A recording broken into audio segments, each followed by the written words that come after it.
결자 해지의 심정으로 윤석열 검찰 독재 정권을 하루빨리 종식시켜야 하는 소명이 운명적으로 주어졌다고 생각합니다.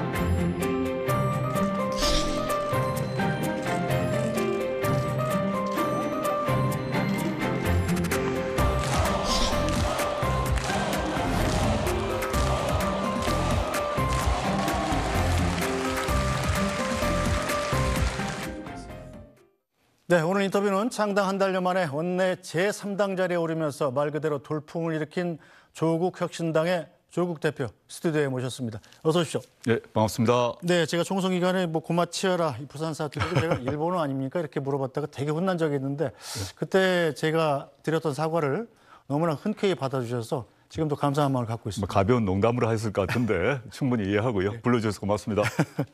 자, 벌써 세월이 빠릅니다. 총선 끝난 지 벌써 이제 40일, 한 달 이상 지났는데 총선 전에 한 달 전에 창당한 정당이었잖아요. 네. 총선 전 한 달과 총선 후에 한 달 어떤 게 가장 크게 달라졌습니까? 개인 일상에선 차이가 없어진 게 없는 게 총선 이후에도 사실 저 개인 일정은 선거 전과 거의 비슷한 상태입니다. 아, 지금도 그렇습니다. 네, 그래서 매일 아침부터 밤까지 일정은 많은 상태고요. 물론 그렇지만 이제 중대한 차이는 총선 전에는 그 의석수가 전혀 어떻게 될지 모르는 그렇죠. 그런 상황에서 신생 정당의 대표였다면 지금은 12석을 확보한 원내 3당의 대표이기 때문에 저 스스로의 마음가짐도 다르고 또 국민 여러분들 그리고 언론계에서 바라보는 시각도 달라서 그 무게를 좀 느끼고 있습니다. 창당 당시부터 여론조사 같은 것도 좀 나왔긴 했습니다만 무려 12석이라는 건 정말 대단한 성과 아닙니까? 언제쯤 이 정도 성과가 나올 것이다라고 확신을 하셨나요? 제가 2월 13일 날 그 부산에서 창당 선언을 했을 때 10석을 공언을 했습니다. 네. 물론 이제 당시 시점에 언론이나 목표였죠. 목표였습니다. 예. 당시 언론이나 또 여의도 사람들 같은 경우는 그 전혀 이루어질 수 없는 그냥 과장이다라고 얘기를 하셨던 것 같은데 그랬었죠. 예. 그 점에서 성과를 얻은 실제 초과 달성을 한 셈입니다. 예. 제가 그걸 언제부터 실감을 했나 하면 그 2월 13일 이후에 3월 3일 창당을 하고 광주에 가서 거리 연설을 하고 또 부산 서면에서 거리 연설을 할 때 이 그냥 몸으로 느꼈습니다. 이게 다르다, 크게 달라졌다. 시민들의 반응이 매우 달라졌음을 실감을 했고 그래서 아 목표 달성을 할 수 있겠구나라는 확신을 마음속으로 했습니다. 네, 자 비례대표로만 12석, 특히 호남에서는 오히려 민주당보다 더 많은 지지를 받지 않으셨습니까? 예. 이런 결과가 나오게 된 이유가 뭐라고 생각하시나요? 저는 국민들께서 총선 과정에서 조국혁신당을 윤석열 정권의 그 무능, 무책임, 이것을 심판하기 위한 도구로 선택했다고 생각합니다. 그래서 윤 정권의 실정과 비리를 심판하고 경고를 주기 위해서 어디를 선택할 것인가에서 조국혁신당을 선택했다고 생각하고 저는 그 국민들의 마음을 받아서 앞으로 의정활동을 펼칠 생각입니다. 네, 이제 곧 이달 말이면 당선자에서 의원으로 신분이 바뀌지 않습니까? 예. 22대 국회에서 어떤 일을 가장 중점적으로 하실 계획인가요?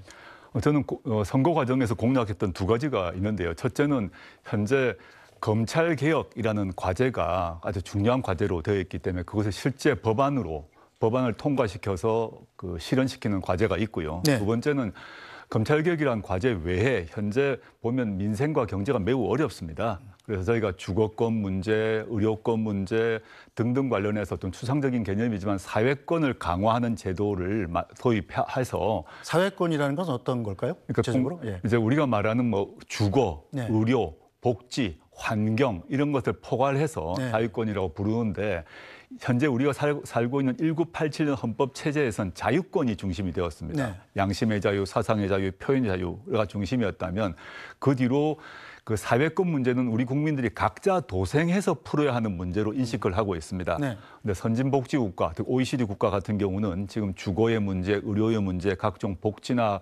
근로권의 문제를 국가가 상당 부분 보장을 하거든요.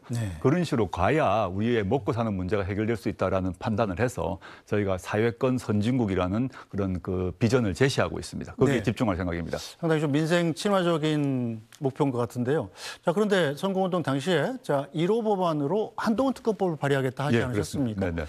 그것은 어떻게 공약이 바뀐 건가요? 진짜 하신 바뀌지 건가요? 않았습니다. 한동훈 특검법은 제가 당대표로서 기자회견을 했기 때문에 네. 당연히 지킬 것이고 그는 한동훈 비대위원장이 단순히 개인이 아니라 윤석열 정권의 기획자였고 또 비대위원장을 하면서는 윤석열 정권의 황태자 아니었습니까? 근데 그분의 또 그분과 그분 가족 관련해서 여러 가지 범죄 혐의는 철저히 조사를 하는 것이 네. 공정과 상식에 맞다고 생각을 하고요. 물론 법안 제출은 저희가 하지만 상임위, 본회의 통과는 당연히 민주당과 협력을 해야 되기 때문에 그 순서에 대해서 또 한동훈 특검법의 내용에 대해서는 민주당과 협의를 해서 처리할 생각입니다.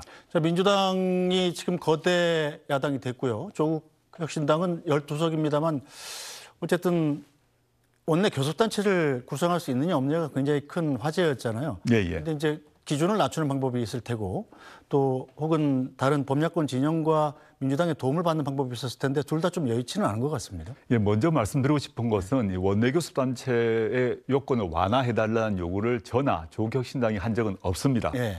민주당에서 정치개혁 차원에서 원내교섭단체 요건을 완화하자라고 먼저 말씀을 하셨어요. 네. 그럼 저는 아주 고마운 일이라고 생각하고 실제 우리나라 정치사를 보게 되면 유신 이전에는 10석이었습니다. 네. 근데 박정희 정권에서 유신 체제를 선포하고 난 뒤에 20석으로 높여버리거든요. 그래서 이걸 원위치 하는 것은 정치학계나 시민단체에서 다 요구하는 바입니다. 그런데 선거가 끝나고 난 뒤에 민주당에서는 원래 선거 기간 동안에 발표했던 정치개혁 과제로서의 요건 완화에 대한 언급을 하지 않고 계신데 네. 저희로서는 할 수 있는 게 없지 않습니까? 네. 그래서 그렇지만 포기하지 않고 차근차근 또 다음에 정치 일정이 있기 때문에 단독 원내교섭단체건 공동 원내교섭단체건 차근차근 이룰 생각입니다. 급하게 서두르지 않을 것이고 현재는 12석만으로도 할 수 있는 일이 매우 많기 때문에 거기에 집중할 생각입니다. 그 민주당에서 선거 전에 교섭단체 여건을 완화하겠다고 얘기를 했다가 왜 선거 끝나고 말을 안 하는 거죠? 왜 그렇다고 생각하십니까? 저로서는 좀 아쉬운데요. 앵커님께서 하신 질문은 민주당에 하시는 게 좋지 않을까 생각합니다. 알겠습니다. 이재명 대표한테 좀 여쭤보도록 하고요. 자, 그럼 민주당과는 이제 사실은 당의 색깔도 비슷하고 뭐 여러 가지 이념도 비슷하고 협조를 해야 될 부분이 있을 테고 또 지금 나오는 얘기들로는 이제 경쟁을 해야 될 부분이 또 따로 있을 겁니다. 예. 어떤 부분에서 협조하고 어떤 부분에서 경쟁해야 된다고 보십니까? 민주당과 혁신당의 공통 공약이 있습니다. 네. 검찰 개혁이라거나 민생 강화라거나 이런 분야는 당연히 협력을 할 것입니다. 네. 민주당 입장에서도 그 신속 처리 절차에 법안을 올리기 위해서는 저희 12석이 반드시 필요하고 네. 저희가 원하는 법안을 통과시키려면 민주당 여석이 반드시 필요한 거 아니겠습니까? 그래서 공통 공약 부분은 당연히 협력을 할 것이고요. 네. 그런데 공약과 강령을 자세히 보시게 되면 제가 조금 전에 말씀드렸던 사회권 분야, 네. 예컨대 노동권, 주거권, 환경권 이런 분야는 민주당 공약보다는 저희가 좀 더 강합니다. 또 민주당은 또 사회권 강화란 그 공약을 명시적으로 내세운 바 없기 때문에 그 점에 있어서는 좀 생산적 경쟁을 해야 되지 않을까라는 생각을 하고 있고 네. 유권자분들 또 국민 여러분께서 조국혁신당과 민주당이 한편으로는 협력하고 한편은 경쟁하는 모습을 보시게 될 것이다. 그 속에 자연스럽게 우리 사회의 그 대한민국이 또 우리 사회의 진보가 이루어지는 모습을 보게 되시지 않을까 하는 생각하고 있습니다. 자, 지금 정치권에서는 뭐 오늘도 아침에 기자회견 하시지 않았었습니까? 네네네. 최혜병 특검법에 대한 거부권을 행사하지 말라는 요구를 야당이 합동으로 하고 있는데 예. 자, 최혜병 특검법이 오늘 또 야당이 범야권이 같이 하는 기자회견이 있었는데 아침에 일찍 들어가서 혼자 또 하셨더라고요. 예. 그건 왜 그러신 거예요? 저는 그 범야권이 같이 해야 될 일이 있고 예. 조국혁신당이 따로 해야 될 일이 있다고 봅니다. 그 야육당이 같이 할 경우는 조국혁신당의 목소리가 조금 톤 다운, 완화되지 않겠습니까? 그건 같이 하되 또 조국혁신당만의 목소리를 온전히 전달하려면 독자적 행보, 독자적 움직임을 해야 된다고 생각해서 오늘 공동회견 전에 저희가 조금 빨리 먼저 했습니다. 자, 이채병 특검법. 그런데 내일 국무회의가 있고 대통령이 아무래도 예고가 사실상 한 거나 마찬가지인데 거부권을 행사할 것 같습니다. 자, 그렇게 되면 어떻게 대책을 세우고 계신가요?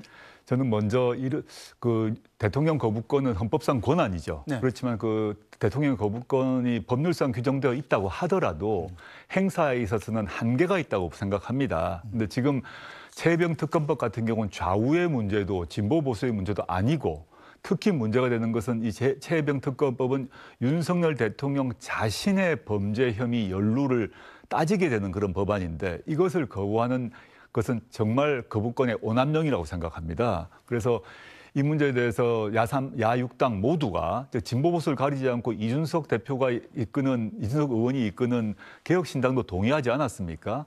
저는 이제 먼저 거부권 행사하지 말기를 강력히 다시 한번 호소를 하고 거부권을 행사하신다고 한다면 저희는 단순히 국회 안만이 아니라 국회 밖에서 이 문제를 국민들께 직접 호소하는 그런 운동을 벌일 생각입니다. 알겠습니다.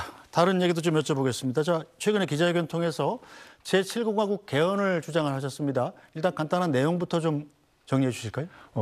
개헌을 한다 그러면 사실 할 일이 너무 많은데요. 네. 저희가 7가지만 최소로 뽑았습니다. 지금 이미 개헌 관련해서 5.18 그 정신을 헌법 전문에 넣자 하는 것은 윤석열 대통령도 국민의힘도 이미 말씀하신 거 아닙니까? 네. 그러면 개헌을 할 경우에는 반드시 국민 투표를 해야 됩니다. 어마어마한 시간과 비용이 드는데 단순히 5.18 정신을 헌법 전문에 넣는 것만 넣기는 너무 아깝다라는 생각을 해서 저희가 고민하고 있는 한 7가지를 뽑았고요. 첫 번째는 5.18 정신을 헌법 전문에 넣는 것이고, 그 다음에 우리나라의 수도가 지금 이제 그 노무현 정부 때 세종으로 옮기려고 그랬는데 네. 헌법재판소에서 관습 헌법에 위배된다는 이유로 그걸 위헌으로 처리를 했단 말입니다. 그래서 그거를 수도는 법률로 정한다는 조문을 넣게 되게 되면 수도를 세종으로 옮길 수 있게 됩니다. 그런 거라거나 또는 현재 검사의 영장 신청권이 헌법에 규정되어 있는데 이건 5.16 쿠데타 이후에 비로소 들어간 것이거든요. 그래서 검찰 권력이 매우 강화되어 있는데 그것을 빼는 문제. 그다음에 민생 관련해서는 네. 아까 말씀드렸던 각종 사회권 보장을 위한 일반 규정이 필요합니다. 네. 시대에 맞춰서 다른 나라 OECD 수준에 맞춰서 할 필요가 있고 노동 관련해서는 또 마찬가지로 OECD 국가에서 대부분 채택하고 있는 동일노동, 동일임금 규정을 헌법에 넣자. 이 정도를 가지고 물론 뭐 몇 개 더 있습니다만은 개헌 특위를 빨리 만들 필요가 있다. 네. 여야 모두 최소 5.18 정신을 헌법 전문에 넣자는 건 동의가 됐기 때문에 그걸 현실로 실천하려면 개헌 특위가 만들어져야 되죠. 그럼 개헌 특위 안에서 어떤 논의를 할 것인가를 따져야 되는데 네. 조국혁신당 입장에서는 최소 7가지가 필요하다라고 해서 말씀드린 것입니다. 네, 가장 논쟁적인 부분이 이제 대통령제를 4년 중임제로 바꾸고 네. 윤석열 대통령의 임기를 1년 단축해서 지방선거랑 같이 하자. 제안하신 부분이잖아요. 네, 그렇습니다. 이게 사실은 근데 지금 현직 대통령의 임기는 헌법적으로 보장이 돼 있는 거 아니겠습니까? 보장되어 있는데 개헌을 통해서 그 부칙에 네. 현직 대통령의 경우 상임 4년 중임제 적용이 되지 않는다라는 규정을 하게 되면 임기 단축 가능합니다. 그건 헌법적으로 가능한 것이고 문제는 이런 그 제안을 임기 단축하는 문제는 2가지가 있을 것입니다. 지금까지 오랫동안 학계에서 또는 시민단체에서 총선 주기와 대선 주기를 맞추어서 네. 그 선거로 인해서 야기되는 비용을 줄이자는 얘기는 해왔고요. 그와 두 번째 임기 단축의 문제에 대한 관심이 많으실 텐데 윤석열 대통령께서 지난 2년간 유지해왔던 그런 국정 기조를 앞으로 3년간 계속 유지할 때 우리나라가 어떻게 될 것인지 모두 걱정을 하고 있다 생각합니다. 이건 단순히 조국혁신당 같은 상대적으로 진보적 정당만이 아니라 지금 언론을 보게 되면 조선일보라거나 동아일보라거나 이런 약간 보수 언론에서도 임기 단축 얘기를 사실상 하고 있습니다. 저는 윤석열 대통령이 심각하게 생각을 해야 된다라고 생각합니다. 그런데 대통령이 헌법상 보장된 임기를 포기할 가능성이 얼마나 된다고 보십니까? 현실적으로. 현재 윤석열 대통령께서는 하지 않으시려고 하겠죠. 그런데 벌써 총선 끝나고 난 뒤에 이명박 정부 때 법제처장을 하셨던 보수적인 그 변호사이신 이석연 변호사께서 임기 단축 저희와 거의 비슷한 주장을 하셨고 또 보수 정당인 개혁신당에서 임기 단축을 얘기를 하고 있습니다. 저는 저의 예상입니다만은 내년에 재보궐선거가 있지 않겠습니까? 네. 내년 재보궐선거 전국에서 일어날 것인데 만약에 내년 재보궐선거에서 국민의힘이 크게 패한다면 저는 국민의힘 안에서 스스로 임기 단축 개헌을 하자라는 주장이 나올 것이라고 예상합니다. 네, 어쨌든 22대 국회에서 사회권 강화를 위해서 많은 법안들을 만드시겠다는 말씀을 하셨는데, 자, 일단 1호 법안은 한동훈 특검법이고 지금 윤석열 대통령의 임기 단축 같은 것을 제안하신다는 것을 보면 여권에서는 이렇게 공격을 합니다. 사적 보복 아니냐 이렇게 봅니다. 여기에 대해서는 뭐라고 하시겠습니까? 저도 선거 과정에 그런 비판을 많이 받았습니다. 만약에 제가 사적 보복을 위해서 정당을 만들고 정치를 한다면 우리나라 국민들은 매우 현명합니다. 조국혁신당에 690만 명의 국민들이 표를 주셨거든요. 근데 우리 국민들은 현명하다라는 것으로 답변 드리고 싶습니다. 자, 이 차기 대선 얘기도 좀 해볼까요? 좀 먼 얘기긴 합니다만 지금 조국 대표께서는 대법원 판결을 앞두고 계십니다. 예. 만약에 2심 판결이 대법원에서 확정이 된다면 일단 2년을 이제 수용을 하셔야 되고, 그렇죠. 그 뒤로도 약간 대통령의 사명과 복권이 있다면 대선에 나갈 수 있는 길이 없는 건 아닙니다. 저는 제가 이제 그런 최악의 경우가 발생한다면 한다 하더라도 전 당당하게 담담하게 받아들이고 그 이후에 저희 정치적 활동을 준비할 것입니다. 그리고 지금 이제 앵커님께서 사면복권 말씀하셨는데 저는 윤석열 대통령에게 저의 사면복권을 구걸하거나 청원할 생각은 없습니다.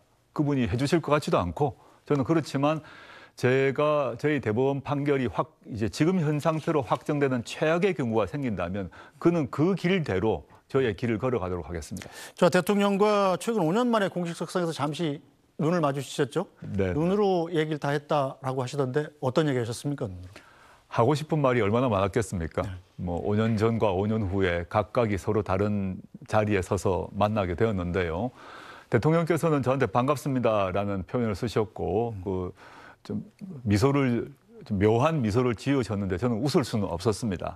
제가 하고 싶은 말은 많았습니다만은 그 내용이 무엇인지는 추후에 직접 대통령을 만나 뵙게 되면 직접 대통령께 말씀드리고 싶습니다. 자, 대통령과의 면담을 지속적으로 요구를 하고 계신 거잖아요. 네네. 이 대통령도 2주년 기자회견에서 누구는 선을 긋고 안 만나는 건 아니다 이렇게 얘기를 하셨던데 면담이 이루어질 가능성이 얼마나 있다고 보시나요? 저는 그 답변이 실제 조국을 만나겠다는 것으로는 보이지 않습니다. 왜냐하면 보통 정무수석이 새로 임명되게 되면 정무수석의 첫 번째 역할이 야당 대표 방문입니다.